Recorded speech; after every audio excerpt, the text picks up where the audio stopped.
Hello everyone, welcome to another ranking video. Today I'm going to be doing a ranking of the Wizarding World films, as in, obviously, Harry Potter, and the two Fantastic Beasts films. This one is a no-brainer, and it's been a no-brainer for a while. The only reason why I haven't ranked this series is because I wanted to do it justice. I actually realized recently that I'm actually a huge Harry Potter fan, and I've been for, like, most of my life. It just never really dawned on me until recently for some reason. But like I said, I wanted to do this properly because normally when I do a ranking, I kind of just, I just go off the top of my head. Like, I mean, I'm going off the top of my head right now, but I never like sit down and watch all the movies and then do the ranking. You know what I'm saying? Normally I'll just go off, what I remember. But recently I decided to sit down and watch all these movies. So the past like week or so, I've just been marathoning all 10 movies here. And I actually literally just now watched The Crimes of Grindelwald today. Like, I just finished watching it like 20 minutes ago. One of the reasons I didn't watch this movie right away was because, well, one, it got like mixed reviews, and two, I just never really felt interested, I guess, or I just kind of forgot. So it kind of got lost in the shuffle. But I actually really did like this one, but I'll get into that later. Anyways, yeah, like I said, this was a no-brainer in terms of like what I should rank that I haven't ranked already, the Harry Potter series. So like I said, I want to do this one justice because it's 10 films, they're all long, it's such a big universe, and there's a lot to talk about. So I wanted to make sure I watched all of them, in preparation for this.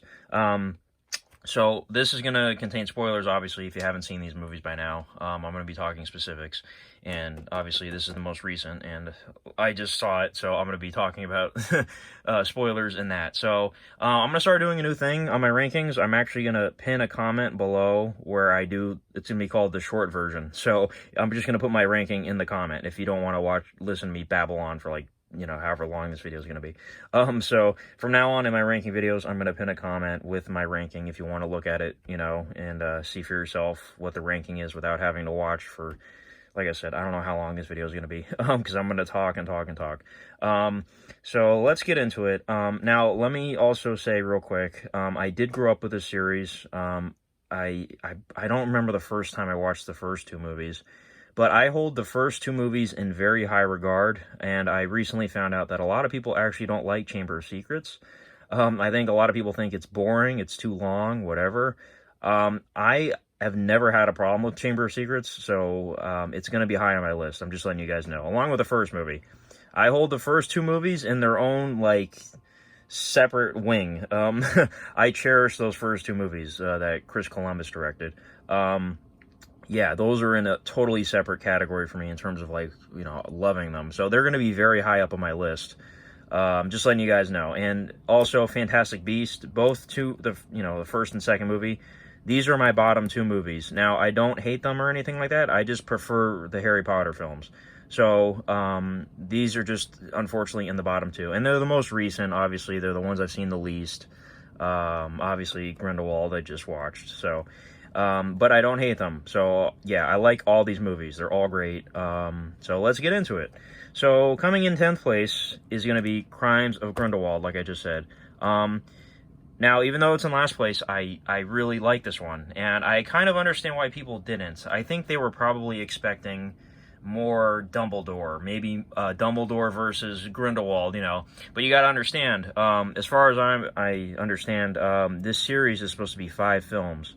So they're pretty much setting up the third movie, in this one. Because now Dumbledore is free to, face Grindelwald. Well, once they destroy the blood thing, the bond thing, or whatever it's called. And this movie really surprised me. I actually really enjoyed it. I was surprised by the Nicholas Flamel cameo, or whatever. And the Sorcerer's Stone, I think, was in the movie too, right? That was interesting. And then the reveal that Credence is actually Dumbledore's brother, I think. He's a Dumbledore. I don't know if it's his brother. I thought that's what Grindelwald said. But yeah, there's a lot of, like, it really reminded me of, like, Empire Strikes Back. I know this isn't going to be a trilogy. It's going to be 5 movies. But, like, the end of this movie, like, is sort of like the end of Empire Strikes Back. Like, Queenie like in Credence, they join the dark side in a way, and it's like, sort of a dark ending, so yeah, it just sets up as Grindelwald as like this big bad villain, and I didn't even notice this the first time I watched Deathly Hallows Part 2. Grindelwald is actually still alive in the Harry Potter films. Like, there's like a scene real quick in Deathly Hallows. Oh no, Deathly Hallows 1. I apologize. I think it was Deathly Hallows 1, where Voldemort actually interrogates Grindelwald while he's in, I think it's Azkaban. So Grindelwald actually is alive still. So yeah, I didn't even know that until I watched it again. But this movie though, like I said, I get why people didn't like it. There was a lot of like exposition going on too, with like who is Credence's, the whole family tree reveal thing. By the way, was that the Titanic that sank? That boat, whatever that was. And then the Dumbledore baby, I guess some of Dumbledore's relatives were on that boat that sank. So like the whole, like all the exposition with, what's her name? Lita Lestrange and, her brother, and it was just like whole big thing. And I gotta mention too, Jacob. Actually, I'm gonna talk about Jacob in the first movie. But yeah, I really liked it. I don't know. So yeah, we just gotta wait to see what happens in the third movie. And then, like I said, it's supposed to be 5 movies, but I do get why people didn't like it. I really enjoyed it. I thought it was cool. I thought the look of the movie was really good. This one was on 4K. My first Fantastic Beasts is not 4K, unfortunately. But this looked very nice, and I loved almost everything about it. So this was really good. I guess I would say it gets unnecessary hate. You just gotta take it for what it is. It's sort of setting up things, But anyways, next up is the first Fantastic Beasts and Where to Find Them. Now, I really do like this movie. It's a fun little... I considered it like a one-off movie, but like I said, they're now making a whole series out of it. If this would have been just one movie, I would have been fine with it. And the way I look at it, my favorite character in this is Jacob. He's great. And, it's you're sort of watching the movie through his eyes as sort of like the outsider character. Like, he's obviously not... he's a muggle or a nomad, whatever you want to say. He's not, he doesn't have any magic powers, obviously. He's just a regular person. So he's like sort of discovering all this stuff as the audience discovers this stuff. And at the end of the movie, of course, there's that beautiful scene where he has to walk into the rain and, get obliviated. And then, Queenie gives him a kiss. And that was such a beautiful moment. And that was like a perfect way to like just end this, one-off story. But of course, like I said, they're making more. But yeah, Jacob was fantastic. Newt Scamander is awesome. He's a great character. Oh, I forgot to mention in this movie, I love the dynamic with Newt and his brother. That's a nice addition. And also, sorry, I just watched this. I like talking about stuff I just watched. I love the reveal of Hogwarts in this. That was really cool. That was really well done. And then McGonagall had a quick part, which was funny, like a young McGonagall. And yeah, it was just really cool seeing like Hogwarts like way back in the day. And what I gotta say about these movies, I love that they're set in the 1920s. That's a really cool choice. It's really old school, and I don't know, it's just really awesome. Anyways, I already talked about that one. But yeah, this one is really cool. It's mostly set in New York, which is awesome, and is a surprise appearance by Johnny Depp at the end of the movie. Also at the beginning, very quickly from the back of his head, you can see him. But yeah, Grindelwald is an interesting villain. He impersonated Colin Hanks throughout this whole movie. Or, yeah, Colin Hanks. Not Hanks, sorry, Colin Farrell. Why am I saying Colin Hanks? Tom Hanks has a son named Colin Hanks, right? Sorry about that. Anyways, yeah, this is a fun little movie. I don't know, they just go around trying to find all the creatures, and then you got the side plot with Credence and all that. Yeah, this is fun. Definitely enjoy it more so than this one. But like I said, I really do like what this one was setting up. But this one is more, fun to watch, I guess. And I love the whole, like, 4 main characters of Queenie, Tina, Newt, and Jacob. I think they all work great together. And can't wait to see what happens in the next few movies. So, all right, now moving on to the main 8 films. And by the way, I didn't even notice this until now. I've had this set for a while. The extended versions of the first 2 movies are on the Blu-ray discs. I don't think I've ever watched those. Now, the first movie is only 7 minutes longer, but Chamber of Secrets is 13 minutes longer, and that movie is already long as it is. So, yeah, I gotta check those out eventually. I didn't watch the extended versions because I didn't know about them. But anyways, coming in, what would it be? It would be number, hold on, I just lost count. 10, 9, 8, yeah, number 8. So coming in 8th place would be Half-Blood Prince. Now, I know that's kind of low. I'm not honestly sure how people rank these. I know a lot of people consider Prisoner of Azkaban as the best movie. I'm pretty sure. Which I do too. I'm just going to say that early.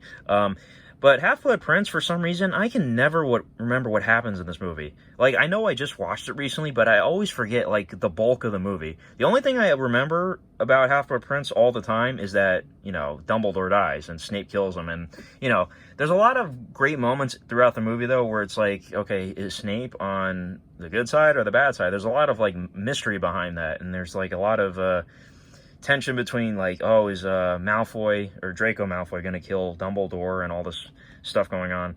But I always, like, forget what happens in this movie. It's so weird. Like, I know Harry Potter, he picks up, you know, Snape's book, the potions book, and he, you know, gets a lot of stuff done with that, and little secret formulas and whatnot. And then Ron's got a girlfriend story arc or whatever, and Hermione's, like, jealous of it. I don't know. I just can't remember what happens in this movie. I always forget. I do remember, though, that, you know, picks up right where, you know, Order of the Phoenix left off, with the giant fight between Voldemort and Dumbledore.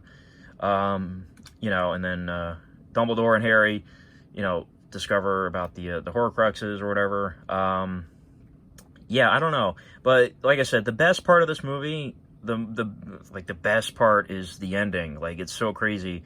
Just seeing Dumbledore get killed like that, and then, you know, Bellatrix is destroying the Great Hall, and then she sets Hagrid's hut on fire, and I just remember being so shocked at that. Like, I was like, oh my god, is Hagrid in there? Because, you know, he's like a beloved character. Thankfully, he wasn't in there. And then you get the beautiful moment where they all raise their wands, and, you know, it's really sad. But the ending is super powerful. But like I said, Half-Blood Prince, I just forget the bulk of the movie. Like, I don't remember. Like, I don't know. It's forgettable to me. Aside from that last part, though. Yeah, I don't know. It's weird, for me. But anyways, coming in next is Deathly Hallows Part 1. Now, a lot of people, I think, don't like Deathly Hallows Part 1. Now, when I watched this a long time ago, I probably haven't watched it in, like, at least 5 years or something like that. I remember not liking it at all. I love this movie, just rewatching it recently. This movie has a lot going on in it, like, a lot more than I remembered. You get the great scene at the beginning, where they all have to imitate Harry with the Polyjuice Potion, and they're on the motorbikes. Now, I didn't like, though, that they had to kill Mad-Eye Moody off screen. I was kind of disappointed by that, because I'm a huge Goblet of Fire fan, and he's one of the reasons. Even though, you know, in that movie, it was somebody impersonating him. But anyways, I thought they did him dirty by killing him off screen. Whatever. But anyways, I love a lot of stuff in this. Like the whole Deathly Hallows animated sequence where they explain what the Deathly Hallows are. And there's a lot of great moments between Harry, Ron, and Hermione. And the movie is mostly spent with those three together. Out of all 8 movies, I think this is the one where all 3 of them spend the most time together. And there's a lot of great tension between them. And they're on the run. And it's just like a very, like... It's just a very, like, fast-paced movie. Like, I remember this movie being, like, boring, but I wasn't bored at all rewatching this. There's a great moment, too, where Harry and Hermione are, like, dancing in the tent, and, you know, they're alone, and, you know, Ron's left them, and it's just, like, it's a whole, I don't know, it's really cool. I'm just, like, blabbering on here, but, yeah, and then you got the crazy ending where, you know, Dobby unfortunately dies, and I gotta mention about Dobby, too. Dobby never annoyed me. I think that's another reason why people don't like Chamber of Secrets. They think Dobby's annoying. He never annoyed me. Like, even as a kid when I watched it, I never had a problem with Dobby. And watching him die the way he did at the end of this was really sad. I won't be afraid to say that I cried. Yeah, it's very, very impactful. But yeah, Deathly Hallows Part 1, I think, is underappreciated. And I'm glad, actually, that they did split the book into 2 movies. Obviously, they did it to make more money, but, you know, the way they did it, it's like, it's a great 2-part finale. Like, it's pretty much like the predecessor to, like, Infinity War and Endgame. Instead of collecting Infinity Stones, they're collecting Horcruxes. And then, you know, Endgame's got the huge battle at the end. That's like Deathly Hallows Part 2 with the battle at Hogwarts. Yeah, Deathly Hallows Part 1, I think you guys should give it another chance. It's really good. There's a lot of great stuff in it. That whole scene too, where they got to impersonate those three people at the Ministry of Magic, was hilarious. Yeah, I don't know, but anyways, coming in next is gonna be Deathly Hallows Part 2. Like I said, I think more people would probably have this higher, but for me, I hold the first two movies in very high regard, along with Goblet of Fire and Prisoner of Azkaban. So Deathly Hallows Part 2 is great. It's a huge, epic finale. It's got a lot of action. It's got a lot going on, a lot of death. You get the Snape reveal, which was, you know, just like mind-blowing at the time. A lot of great moments. You know, Neville gets to kill Nagini, sort of destroying Voldemort. You know, he kills the last Horcrux, essentially. By the way, I know I just... going back to Fantastic Beasts 2, Nagini was in there. I guess she's a good guy for now.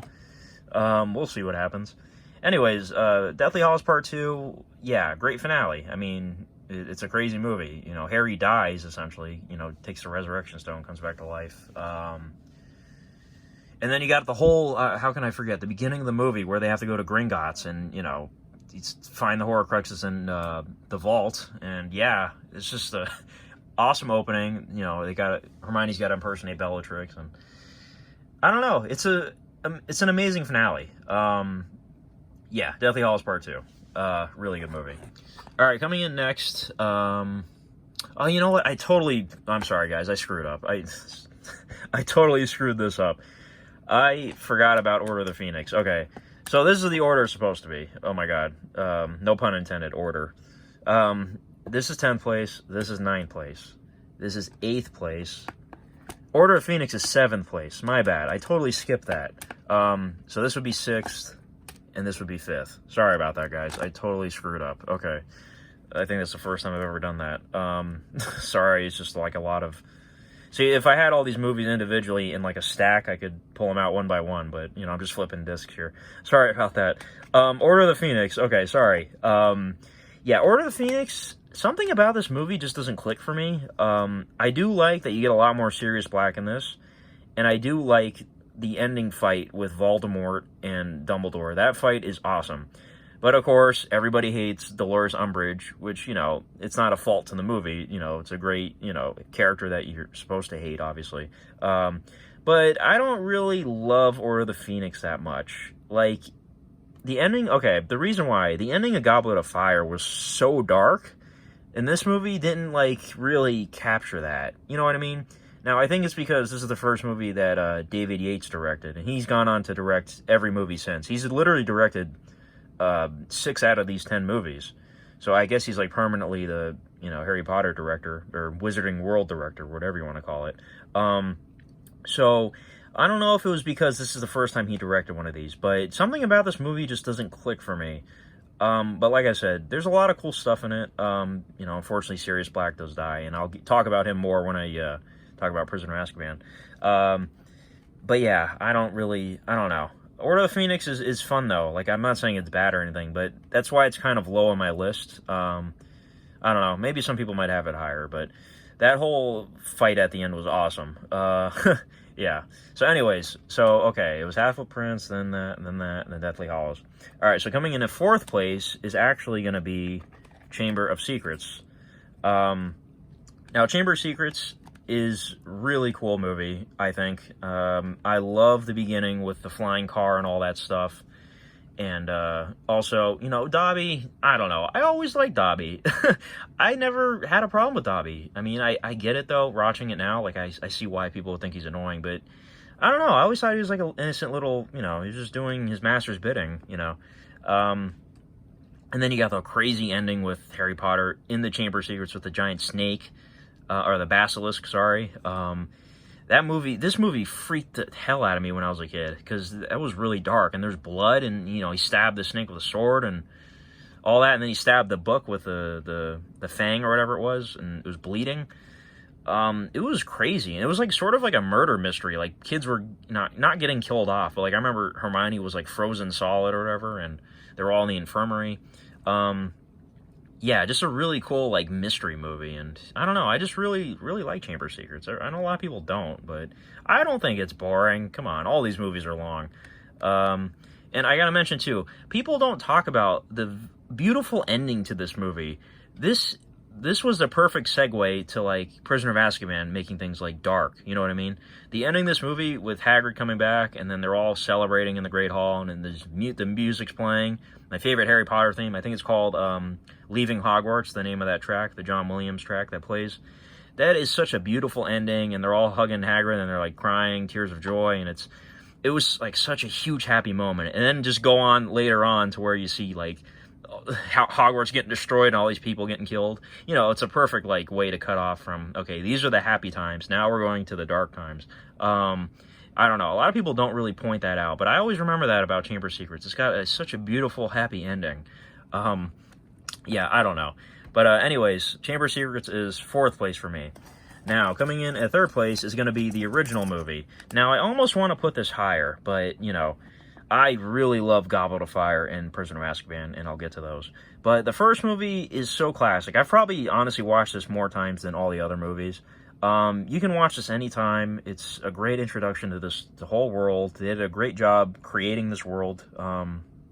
You know, I don't know. It's just a very iconic movie. And you got, you know, the stuff at the end with the chess set, and that freaked me out when I was a kid. And the 3-headed dog, and, you know, Voldemort's face was on the back of Quirrell, whatever his name was. And that was a funny running gag, too, in all these movies. You know, there's a new defense against the dark arts teacher every movie. Like in this one, you had Quirrell, and then this one you had Gilderoy Lockhart. This one you had Lupin. This one you had Mad-Eye Moody. This one you had Dolores Umbridge. And then after that, they kind of stopped because, you know, movies got pretty dark after that. But I like that running gag every movie. Yeah. But Sorcerer's Stone, I mean, I don't have much else to say, but everybody knows it's great. I mean, it's awesome. It's a fantastic intro to everything. And, yeah, I don't know. It's a very solid movie. I don't have any problems with it. And, oh yeah, the troll in the bathroom freaked me out when I was a kid, too. Anyways, coming in at 2nd place is going to be Goblet of Fire. Now, for a while back in the day, Goblet of Fire was my number 1 because I was a huge fan of the Triwizard Tournament element of it. I don't know why. I just really love that element of it and the dragons and all that stuff. Or the one dragon, you know, Harry has to deal with. But nowadays, I understand. Prisoner of Azkaban is obviously the best one. But anyways, Goblet of Fire is a very good movie. It's got such a dark, crazy ending that still affects me because it just comes out of nowhere. You know what I mean? It just comes so out of left field. I mean, it's the end of the tournament. Him and Cedric Diggory take the the Triwizard Cup, right? The main prize, and it's actually a portkey, and they get transported to a graveyard, and Voldemort shows up and kills Cedric, and it's like this crazy dark ending. And then, you know, at the end of it, his parents help him. He teleports back, and then he's crying. He's got Cedric's body, and then Cedric's dad is crying. It's like a very, oh my god, it's so sad. I cried at this one too. I'm not afraid to say it. Yeah, it's very powerful. I don't know. This movie was very well done, and I really like the whole tournament element of it. It's really cool. Yeah.